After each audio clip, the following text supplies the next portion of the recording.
کعب رضی اللہ تعالیٰ عنہ بیان کرتے ہیں، انہوں نے جب میرے سامنے دو نیک انسانوں کے نام لیے جو غزوہ بدر میں شریک ہوئے، میرے لیے اسوہ تھا، تو ان کے نام سننے کے بعد میں اپنے پہلے موقف پر قائم رہا۔ رسول اللہ صلی اللہ علیہ وسلم نے جنگ تبوک میں نہ شریک ہونے والوں میں صرف ہم تینوں کے مقاطعہ کا حکم فرمایا، چنانچہ لوگ ہم سے کنارہ کشی اختیار کر گئے اور بالکل بدل گئے، یہاں تک کہ میرے لیے گویا زمین بدل چکی تھی اور اس سے کچھ جان پہچان نہ تھی۔ 50 روز تک ہماری یہی کیفیت رہی۔ میرے دونوں ساتھی کمزور تھے، اپنے گھروں میں بیٹھ گئے اور رونا شروع کر دیا۔ البتہ میں نوجوان طاقتور تھا، ادائیگی نماز کے لیے مسجد جاتا، بازاروں میں گھومتا، لیکن کوئی شخص مجھ سے گفتگو نہ کرتا۔ ادائیگی نماز کے بعد رسول اللہ صلی اللہ علیہ وسلم کی مجلس میں حاضری دیتا، سلام کہتا اور دل میں یہ خیال کرتا کہ آیا میرے سلام کا جواب میں آپ صلی اللہ علیہ وسلم نے لب مبارک ہلائے یا نہیں۔ پھر میں آپ صلی اللہ علیہ وسلم کے قریبی نماز پڑھنی شروع کر دیتا اور نظریں چرا کر دیکھتا کہ جب میری مشغولیت نماز میں ہوتی تو آپ صلی اللہ علیہ وسلم میری طرف دیکھتے، اور جب میری توجہ آپ صلی اللہ علیہ وسلم کی طرف ہوتی تو آپ صلی اللہ علیہ وسلم اعراض فرماتے۔ خلاصہ یہ کہ جب مسلمانوں کی جفا کشی دراز تر ہو گئی تو میں ایک روز ابو قتادہ رضی اللہ تعالیٰ عنہ کے باغ کی دیوار پھاند کر اس کے ہاں پہنچا۔ ابو قتادہ رضی اللہ تعالیٰ عنہ میرے چچیرے بھائی اور بہترین دوست تھے۔ میں نے سلام کہا، مگر خدا کی قسم اس نے میرے سلام کا جواب نہ دیا۔ میں نے کہا، ابو قتادہ، میں تجھے اللہ کا واسطہ دے کر پوچھتا ہوں، کیا تو میرے متعلق جانتا ہے مجھے اللہ اور اس کے رسول کے ساتھ محبت ہے؟ وہ خاموش رہا۔ میں نے دوبارہ خدا کا واسطہ دیا تو اس دفعہ بھی وہ چپ رہا۔ پھر میں نے تیسری بار خدا کا واسطہ دے کر پوچھا تو اس نے صرف اتنا کہا، اللہ اور اس کا رسول ہی بہتر جانتے ہیں، واللہ ورسولہ اعلم۔ اس کے جواب سے میری آنکھوں سے آنسو بہہ نکلے۔ میں دیوار پھاند کر واپس چلا آیا۔ ایک دن میں مدینے کے بازار میں گھوم رہا تھا کہ ملک شام کا ایک باشندہ کسان جو مدینے کی منڈی میں غلہ فروخت کرنے آیا تھا، میرے متعلق پوچھ رہا تھا کہ مجھے کعب رضی اللہ تعالیٰ عنہ بن مالک کا پتہ بتا دیجیے۔ جواباً لوگوں نے میری طرف اشارہ کیا۔ اس نے میرے پاس پہنچ کر میرے ہاتھ میں غسان کے بادشاہ کا خط پکڑا دیا۔ میں چونکہ لکھنا جانتا تھا، میں نے پڑھا۔ اس میں تحریر تھا، مجھے معلوم ہے تمہارے ساتھی رسول اللہ صلی اللہ علیہ وسلم نے تجھ پر زیادتی کی ہے، حالانکہ اللہ نے تجھے ذلت اور گمنامی کا مقام نہیں دیا، بس تم میرے پاس چلے آؤ، ہم تمہاری حوصلہ افزائی کریں گے۔ میں نے خط پڑھنے کے بعد کہا، یہ بھی میری ایک آزمائش ہے۔ فوراً میں نے اس کو تندور میں جھونک دیا۔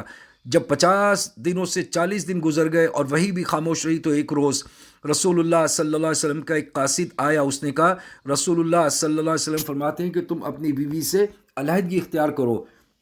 میں نے کہا، طلاق دے دوں یا کیا کروں؟ قاصد نے کہا، نہیں بلکہ علیحدگی اختیار کرو اور قربت نہ کرو۔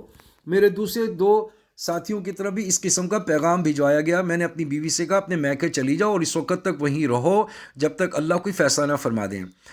حلال بن امیہ کی عورت رسول اللہ صلی اللہ علیہ وسلم کی خدمت میں حاضر ہو کر کہنے لگی، یا رسول اللہ، حلال بن امیہ بہت بوڑھا ہو چکا ہے، کوئی خادم بھی نہیں رکھتا، کہ اگر میں اس کی خدمت کرتی رہوں تو آپ اس کو ناگوار فرمائیں گے؟ آپ صلی اللہ علیہ وسلم نے فرمایا، نہیں، لیکن اس کو قربت کی اجازت نہیں ہے۔ اس نے کہا، خدا کی قسم اس میں کوئی حرکت ہی نہیں ہے، اور جب سے یہ واقعہ رونما ہوا ہے اس وقت سے لے کے آج تک وہ برابر رو رہا ہے۔ میرے بعض گھر والوں نے مجھ سے کہا، اگر تم بھی رسول اللہ صلی اللہ علیہ وسلم سے اپنی بیوی کے لیے اجازت طلب کرو، اس لیے کہ آپ صلی اللہ علیہ وسلم نے حلال رضی اللہ تعالیٰ عنہ بن امیہ کی عورت کو خدمت کرنے کی اجازت فرما دی۔ میں نے جواب میں کہا، رسول اللہ صلی اللہ علیہ وسلم سے اجازت نہیں مانگوں گا، اور نہیں معلوم آپ صلی اللہ علیہ وسلم کیا جواب دیں گے۔ پھر میں تو ایک نوجوان انسان ہوں۔ اس طرح 10 راتیں گزر گئیں، کل 50 راتیں گزر گئیں۔ 50ویں رات کو میں نے صبح کی نماز اپنے گھر کی چھت پر ادا کی، اور میری حالت بالکل وہی تھی جس کا نقشہ کشتی اللہ تعالیٰ نے قرآن میں جس کی نقشہ کشی اللہ تعالیٰ نے قرآن پاک میں فرمائی کہ میں اپنی جان سے بیزار ہو چکا تھا اور زمین باوجود وسیع ہونے کے تنگ ہو چکی تھی۔ اچانک میں نے صلعہ پہاڑی پر بلند آواز کے ساتھ ایک منادی کرنے والے کو آواز سنی کہ اے کعب بن مالک، خوش ہو جاؤ۔ میں فوراً سجدے میں گر پڑا اور مجھے معلوم ہوا کہ امید کی کرنیں جلوہ افروز ہیں۔ رسول اللہ صلی اللہ علیہ وسلم نے اعلان فرمایا، اللہ تعالیٰ نے ہماری توبہ قبول فرما لی۔ لوگ ہمیں خوشخبری دینے کے لیے چل دیے، اور میرے ساتھیوں کی طرف سے بھی خوشخبری دینے کے لیے لوگ پہنچے، اور میری طرف ایک آدمی گھوڑا دوڑاتا ہوا آیا۔ اسلم قبیلے سے ایک آدمی دوڑتا ہوا پہاڑ پر چڑھ گیا. اس کی آواز گھوڑوں کے سوار سے پہلے پہنچی. جب وہ میرے پاس آیا، جس کی آواز کو میں نے سنا، وہ مجھے خوشخبری سنا رہا تھا، تو میں نے اپنے دونوں کپڑے اتار کر اس کو پہنا دیے. اللہ کی قسم، اس وقت میں صرف ان 2 کپڑوں کا ہی مالک تھا، اور میں نے عاریتاً 2 کپڑے لے کر پہن لیے اور رسول اللہ صلی اللہ علیہ وسلم کی خدمت میں حاضری دینے کے لیے چل پڑا. راستے میں لوگ جماعتوں کی شکل میں مجھے توبہ کی قبولیت پر مبارکباد پیش کر رہے تھے اور مجھے کہہ رہے تھے، مبارک ہو، اللہ نے تمہاری توبہ قبول فرمائی. جب میں مسجد پہنچا تو رسول اللہ صلی اللہ علیہ وسلم مسجد میں تشریف فرما تھے. آپ صلی اللہ علیہ وسلم کے ارد گرد لوگ بیٹھے تھے. مجھے آتا دیکھ کر طلحہ رضی اللہ تعالی عنہ بن عبید اللہ میری طرف لب کے مصافحہ کیا، مجھے مبارکباد دی. خدا کی قسم، مہاجرین سے اس کے علاوہ کوئی دوسرا انسان نہ اٹھا. چنانچہ کعب بن مالک رضی اللہ تعالیٰ عنہ کی اس پیشوائی کو کبھی فراموش نہیں فرماتے. کعب رضی اللہ تعالیٰ عنہ بیان فرماتے ہیں، جب میں نے رسول اللہ صلی اللہ علیہ وسلم کو سلام کیا تو آپ صلی اللہ علیہ وسلم کا چہرہ مبارک خوشی سے دمک رہا تھا. فرمایا، خوش ہو جاؤ، جب سے تمہاری والدہ نے تمہیں جنا ہے آج کا دن تمہارے لیے سب سے بہتر ہے. میں نے عرض کیا، یا رسول اللہ، یہ بشارت نامہ آپ کی طرف سے ہے یا اللہ کی طرف سے؟ فرمایا، نہیں، بلکہ اللہ کی طرف سے ہے. اور رسول اللہ صلی اللہ علیہ وسلم جب خوش ہوتے تو آپ کا چہرہ مبارک دمک اٹھتا تھا، یوں معلوم ہوتا تھا کہ وہ چاند کا ٹکڑا ہے.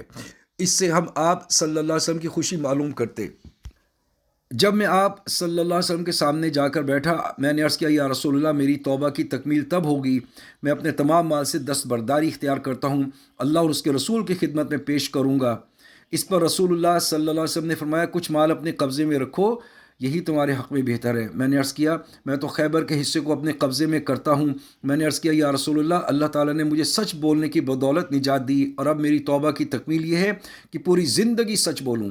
اللہ کی قسم، جب سے میں نے رسول اللہ صلی اللہ علیہ وسلم کی خدمت میں سچ بولنے کا عہد کیا تو میں نہیں سمجھتا تھا کہ سچائی کے متعلق مجھ سے زیادہ کسی مسلمان کی آزمائش ہوئی ہو. اور خدا کی قسم، اس دن سے لے کے آج تک میں نے کبھی جھوٹ نہیں بولا، اور مجھے امید ہے آئندہ بھی اللہ تعالیٰ مجھے جھوٹ سے محفوظ فرمائیں گے. اللہ تعالیٰ نے آیات نازل فرمائی، بے شک خدا نے پیغمبر پر مہربانی کی اور مہاجرین اور انصار پر، اور جو باوجود اس کے کہ ان میں سے بعضوں کے دل جلد پھر جانے کو تھے، مشکل گھڑی میں پیغمبر کے ساتھ رہے. پھر خدا نے ان پر مہربانی فرمائی، بے شک وہ ان پر نہایت شفقت کرنے والا اور مہربان ہے. ان تینوں پر بھی جن کا معاملہ ملتوی کیا گیا تھا، جب تک زمین باوجود فراخی کے ان پر تنگ ہو گئی تھی اور ان کی جانیں بھی ان پر دوبھر ہو گئیں، اور انہوں نے جان لیا کہ خدا کے ہاتھ سے خود اس کے سوا کوئی پناہ نہیں. پھر خدا نے ان پر مہربانی کی تاکہ وہ توبہ کریں. یقیناً وہ توبہ قبول کرنے والا مہربان ہے. اور اہل ایمان، خدا سے ڈرتے رہو اور راست بازوں کے ساتھ رہو. حضرت کعب رضی اللہ تعالی عنہ فرماتے ہیں، خدا کی قسم، جب سے مجھے اللہ نے اسلام کی دولت سے نوازا، مجھ پر اس سے بڑا انعام اور کوئی نہیں کہ میں رسول اللہ صلی اللہ علیہ وسلم کے پاس پہنچ گیا، ورنہ جھوٹ بولنے سے میں تباہ و برباد ہو جاتا، جیسا کہ جھوٹ بولنے والے تباہ و برباد ہو جاتے ہیں. بے شک اللہ تعالیٰ نے جھوٹ بولنے والوں کو جس قدر برا قرار دیا، شاید دوسرے مجرموں کو اتنا مذموم قرار نہیں دیا. ارشاد باری تعالیٰ ہے، جب تم ان لوگوں کے پاس لوٹ کر جاؤ گے تمہارے اوپر خدا کی قسمیں کھائیں گے تاکہ تم ان پر درگزر کرو، سو ان کی طرف التفات نہ کرنا، یہ ناپاک ہیں، اور جو کام یہ کرتے ہیں ان کے بدلے ان کا ٹھکانہ دوزخ ہے. یہ تمہارے آگے قسمیں کھائیں گے تاکہ تم ان سے خوش ہو جاؤ، لیکن اگر تم ان سے خوش ہو جاؤ گے تو خدا تو نافرمان لوگوں سے خوش نہیں ہوتا. کعب رضی اللہ تعالیٰ عنہ فرماتے ہیں کہ ہمارا 3 آدمیوں کا معاملہ ان لوگوں سے پیچھے چھوڑ دیا گیا جن کی عذر خواہی اور قسموں کو قبول کر لیا گیا تھا. رسول اللہ صلی اللہ علیہ وسلم نے ان کی بیعت لی اور ان کے لیے دعائے مغفرت فرمائی، لیکن ہمارے معاملے کو رسول اللہ صلی اللہ علیہ وسلم نے مؤخر فرما دیا، یہاں تک کہ اللہ نے ہمارا فیصلہ فرماتے ہوئے فرمایا کہ وہ 3 آدمی جن کا معاملہ مؤخر کیا گیا تھا، اس آیت کا مطلب یہ لینا ہے کہ وہ 3 آدمی جو جنگ تبوک سے پیچھے رہ گئے تھے اور شریک نہ ہو سکے، صحیح نہیں ہے. ایک روایت میں ہے کہ نبی کریم صلی اللہ علیہ وسلم جمعرات کے دن غزوہ تبوک کے لیے نکلے اور آپ صلی اللہ علیہ وسلم جمعرات کے دن سفر کرنا پسند فرماتے تھے. اور ایک اور روایت میں آپ صلی اللہ علیہ وسلم سفر سے واپس چاشت کے وقت تشریف لاتے، اولاً مسجد میں 2 رکعت ادا فرماتے، پھر وہاں بیٹھ جاتے.